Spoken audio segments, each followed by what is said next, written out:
మీకు ఒకటి చెప్తున్నాను. ఇగోండి మనకి స్వీట్ కార్న్ దొరుకుతుంది కదా, జొన్న పొత్తులు అంటారు కొంతమంది, స్వీట్ కార్న్ అంటారు కొంతమంది. ఇవైతే మొత్తానికి నేను ఒక 2 పొట్లు అయితే తీసుకొని పిక్కలన్నీ ఇలా తీసాను. పిక్కలన్నీ తీసి ఇవైతే ఇందులో ఇప్పుడు ఆ పిక్కల్లో స్వీట్ కార్న్ పిక్కల్లో నేను ఇప్పుడు ఏం చేస్తానంటే ఇగోండి ఉల్లిపాయ ముక్కలు, పచ్చిమిరపకాయలు, జీలకర్ర, తెల్లుల్లిపాయలు, కరివేపాకు వేసేసి తర్వాత ఇగోండి ఈ మసాలా వేసి కలుపుతాను. సాల్ట్ వేస్తాను, శనగపిండి కొంచెం వేస్తాను, రైస్ పౌడర్ కొంచెం వేస్తాను. లేదంటే కార్న్ఫ్లవర్ పౌడర్ ఉన్నా సరే రైస్ పౌడర్ బదులు వేసుకోవచ్చు. వేసేసి ఇప్పుడు నేనైతే ఇప్పుడు ఇవన్నీ కూడా ఆ పిండి ఇది మిక్సీ పట్టినాక ఇది కొంచెం మెత్తగా కొంచెం గాడగాడగా పడతాను, మరీ మెత్తగా కాదు. పట్టినాక అప్పుడు మనం దీంట్లో అనమాట ఆ పిండిని అయితే కలుపుకోవాలి. శనగపిండి కొంచెం, కార్న్ఫ్లవర్ పౌడర్ అయినా సరే, లేదు అంటే రైస్ పౌడర్ అయినా సరే. కార్న్ఫ్లవర్ పౌడర్ అయితే కొంచెం దీనిగా వస్తాయి, రైస్ పౌడర్ అయితే కొంచెం వేరు మారుతుంది అనమాట. అవి వేసుకొని చేసుకోవాలి. అల్లం, తెల్లుల్లిపాయలు, ఉల్లిపాయలు, కరివేపాకు, జీలకర్ర అయితే కంపల్సరీ ఉండాలి. సాల్ట్ కొంచెం వేసుకొని ఇదైతే గాడగాడగా రుబ్బుతాను అనమాట. మరీ మెత్తగా కాకుండా కొంచెం కరుగ్గా రుబ్బుతాను. ఈ రుబ్బేటప్పుడు అనమాట నేను ఉల్లిపాయలు అయితే దీంట్లోనే వేసేస్తాను. కొంచెం రుబ్బినాక ఒకసారి 2 సార్లు ఇలాగానాక అప్పుడు ఉల్లిపాయ ముక్కలు కూడా ఇందులోనే వేసి రుబ్బేస్తాను. అల్లం, తెల్లుల్లి, పచ్చిమిరపకాయలు అన్ని ఇందులోనే వేసి రుబ్బేస్తానండి. రుబ్బేసి ఇంకా ఎలాగంటే అలాగ చాలా బాగా అంటే చాలా బాగా వస్తుందండి. నేను అనుకుంటున్నాను మీకు చెప్దాం అనేసి నేనైతే చేస్తున్నాను. ఇంతకు ముందు నేను చేశాను, చాలా బాగా వచ్చింది. ఈ వర్షం పడుతుంది కదా, మరి మనకి పిల్లలు ఏమంటున్నారు, ఏమైనా ఇస్తే బాగుంటది కదా తినడానికి అనేసి అంటున్నారు. మరి ఇంకెందుకు బయట నుంచి తెప్పించడం ఈ వర్షంలో అని చెప్పేసి నేనే సొంతంగా తయారు చేద్దాం కదా అని నేనైతే తయారు చేస్తున్నాను ఫ్రెండ్స్. మరి మీరు కూడా తయారు చేయాలంటే నాలాగే ఇలా తయారు చేయండి. ఐటమ్స్ అయితే ఏటేటి ఉండాలో మీకు చెప్పాను కదా, అలా చేయండి. చేస్తే మొత్తానికి అయితే చాలా బాగా వస్తుందండి. ఎప్పుడు కూడా నేను అంటే ఎప్పుడు ఎలాగ తయారు చేయాలి ఏంటి అని ఏవైనా నేను చెప్తుంటాను మీకు. ఈరోజు కూడా అలాగే చెప్తున్నాను. మరి లాస్ట్ వరకు కూడా మన వీడియో చూస్తే ఇది ఎలా వస్తాయి అనేసి పకోడీ లెక్క వేసుకోవచ్చు, బజ్జీ లెక్క కూడా వేసుకోవచ్చు. బజ్జీ లెక్క ఎలాగా అదే పిండిలో మనం ఇప్పుడు ఈ రుబ్బే పిండిలో మనకి ఇది ఉంటది కదా, ఆలుగడ్డ ఉంటది కదా, సన్నగా ముక్కలు తరిగేసి అదే పిండిలో ముంచేసి, అంటే ఇప్పుడు మిక్సీ చేస్తాం కదా అదే పిండిలో ముంచేసి ఆయిల్ వేసుకోవచ్చు. చాలా బాగుంటాయి. నేను మీకు అదే చెప్దాం అనేసి ప్రతి వర్డ్ కూడా చెప్తుంటాను మీకు. చూడండి ఈ క్వాలిటీలో రుబ్బుకున్నాను నేను. మొత్తం అన్ని జీలకర్ర వేసి కలిపేస్తాను. ఎందుకంటే ఉల్లిపాయ ముక్కలు, పచ్చిమిరపకాయలు, కరివేపాకు, అల్లం, తెల్లుల్లిపాయలు, తర్వాత స్వీట్ కార్న్ పిక్కలు అన్ని కూడా ఇలాగా వేసుకొని రుబ్బేస్తాను. ఇందులో గాడగాడగా అంటే మెత్తగా కాకుండా కొంచెం కరుగ్గా రుబ్బుకుంటే ఇందులోనే ఇప్పుడు కొంచెం శనగపిండి, కొంచెం స్వీట్ కార్న్ అంటే ఇప్పుడు రైస్ పిండి అని వేసుకోవచ్చు. ఈ స్వీట్ కార్న్ వేసాం కాబట్టి. లేదు అంటే మనకి అవసరం లేదు, లైట్గా రైస్ పిండి కొంచెం శనగపిండి వేస్తే చాలు. కాకపోతే అంటే నేనేమంటున్నానంటే కొంచెం రైస్ పిండి వేస్తే ఇప్పుడు ఒట్టి శనగపిండి వేసుకున్నా సరిపోతుంది, పర్లేదు. ఎందుకంటే ఈ స్వీట్ కార్న్ పిక్కలు కలిసి ఉన్నాయి కాబట్టి శనగపిండి వేసినా సరిపోతుంది. కాకపోతే కొంచెం ఆ పిండి వేస్తే బాగుంటుంది కదా అనేసి నేనైతే అనుకుంటున్నాను. ఇగోండి ఇప్పుడు జీలకర్ర కూడా వేసేస్తున్నాను. కొంచెం మరీ హెవీగా కాదు, హెవీగా వేస్తే జీలకర్ర అనమాట చేదు అయిపోద్ది అనమాట. అక్కడక్కడ మనకి తగిలినట్లుగా ఉండాలి. వేసుకుంటే లైట్ వామ్ కూడా వేసుకుంటే ఇంకా బాగుంటుందండి. నేనైతే ఇప్పుడు రుబ్బేటప్పుడు కొంచెం ఇచ్చేసాను, ఏంటంటే సాల్ట్ వేసాను. సరిపోతే అప్పుడు మళ్ళీ కొంచెం సాల్ట్ వేసుకోవచ్చు. కార్న్ఫ్లవర్ పౌడర్ ఉంటే వేసుకోవచ్చు, లేదు అంటే లేదు, రైస్ పౌడర్ వేసుకోవచ్చు, బాగుంటుంది. రైస్ పౌడర్ సేమ్ అలాగే వస్తుంది. నేనైతే ఇప్పుడైతే వేసేదైతే రైస్ పౌడర్ వేస్తాను. లైట్గా వేసామో లేదు, ఒక 2 స్పూన్లు మాత్రమే, ఎక్కువ కాదు. ఎక్కువ వేస్తే ఇంకా బాగోదు. దీంట్లో ఇగోండి ఇప్పుడు నేను శనగపిండి అయితే ఇప్పుడు వేసుకుంటాను. చూడండి దీంట్లో కొంచెం శనగపిండి అయితే వేస్తాను. చూడండి ఎంత చిన్న చెంచా తీసాను. ఇదిగోండి శనగపిండి ఇలాగా 2 వేస్తే చాలు మనకి. ఎందుకంటే అది లూజ్ ఉంది కదా, కొంచెం అంత వేసాను శనగపిండి. అది సాల్ట్ సరిపోద్దో లేదో అని కొంచెం సాల్ట్ మరి కొంచెం వేసుకున్నాను. తర్వాత ఈ మసాలా కొంచెం టేస్ట్ వస్తుందని వేస్తున్నాను అంతే.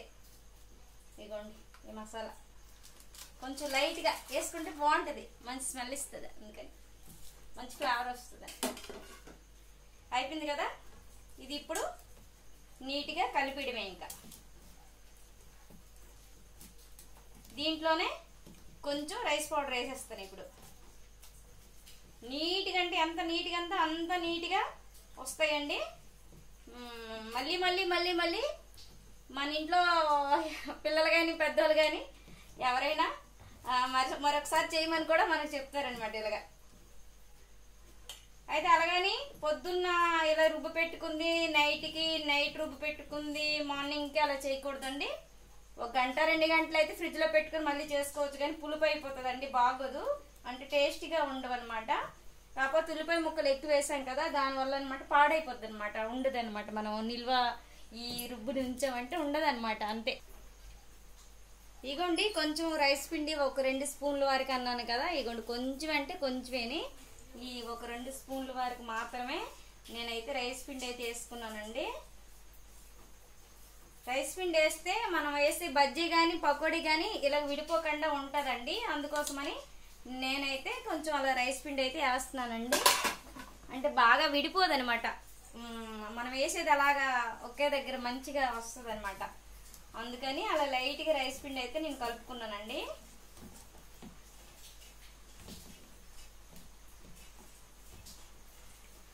ఇందులో అదే సోడా ఉంటుంది కదా, మనం తినే సోడా, కారం అంటారు, సోడా అంటారు దాన్ని, అదైతే వేయకూడదండి. వేస్తే అవి పొంగిపోతుంది ఆయిల్ మొత్తము దీంట్లో వేస్తే, అందుకని నేను మీకు అది వేయమని చెప్పట్లేదు.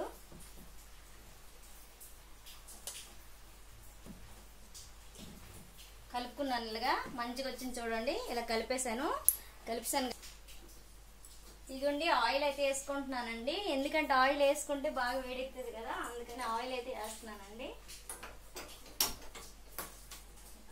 ఇలాగా మనకి ఆయిల్ వేసుకుంటే కాసేపు వేడెక్కితే, చూడండి మా పిల్లలు గ్యాస్ అయితే బంద్ చేస్తారు, ఇక్కడ అంత భద్రత అండి. గ్యాస్ ఓపెన్ చేస్తుందేమో అని నేను వెలిగించానండి, అదైతే బంద్ చేస్తారు మా పిల్లలు.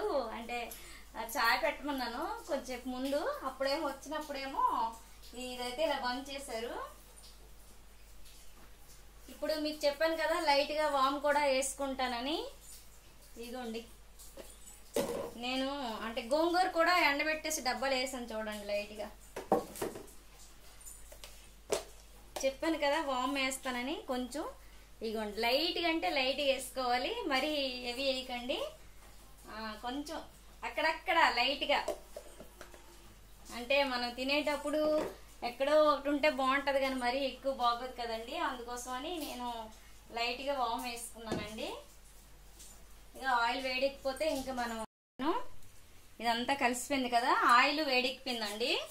ఇదిగోండి ఆయిల్ వేడెక్కిపోయింది, బాగా కూడా చూసుకోవచ్చు అయ్యిందా లేదా అని తెలిసిపోతుంది మనకి. చూసారా ఎంత బాగా మీదకి వచ్చిందో, పైకి బెలూన్ లాగా వచ్చింది చూడండి. ఇప్పుడు నేను వేస్తాను ఇలాగా లైట్గా, ఇలాగా మనం వేసుకోవాలండి.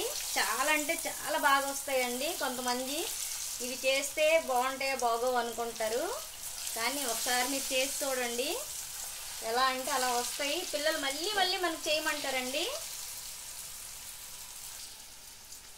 ముందంతా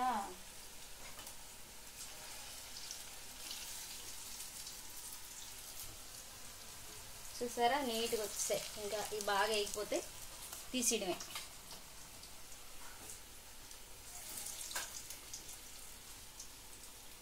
నేనైతే వేస్తూనే ఉన్నాను ఆడకుండా.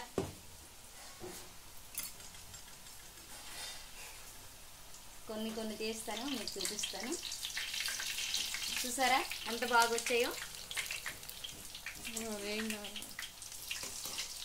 ఇలాగా వేయగలండి, ఇలాగ వేగితే అప్పుడు నేను తీస్తాను. కాసేపు అవ్వాలి, లేదంటే అన్నీ చెదిరిపోతాయి, వేసిన వెంటనే కదిపకూడదు. కాసేపు ఇలా వేగినాక అప్పుడు మనం కదపాలండి, కదిపితే బాగా వస్తాయి. లేదు అంటే అవన్నీ ఇలా ఇలా చిందరబందర అయిపోతాయండి. ఇలాగ ఇప్పుడు మనం వేసినట్లు పకోడీ ముద్దలు లెక్క వస్తాయి ఇలాగైతే. అందుకని నేనైతే కాసేపు వేసినాక కాసేపు ఏం పెట్టలేదు, ఇలా సట్రం ఏం పెట్టలేదు. ఇప్పుడు అందుకే ఇప్పుడు పెట్టాను. వేగిపోతే అవి ఇంక వేగిపోయినట్లేనండి. చూడండి కొన్ని తీసి చూపిస్తాను మీకు. ఇగోండి ఈ కలర్లో అయితే వేగిపోయినట్లేనండి. ఇవి వేగిపోయాయి, నేను తీసేస్తున్నాను ఇంక వీటిని. ఇగోండి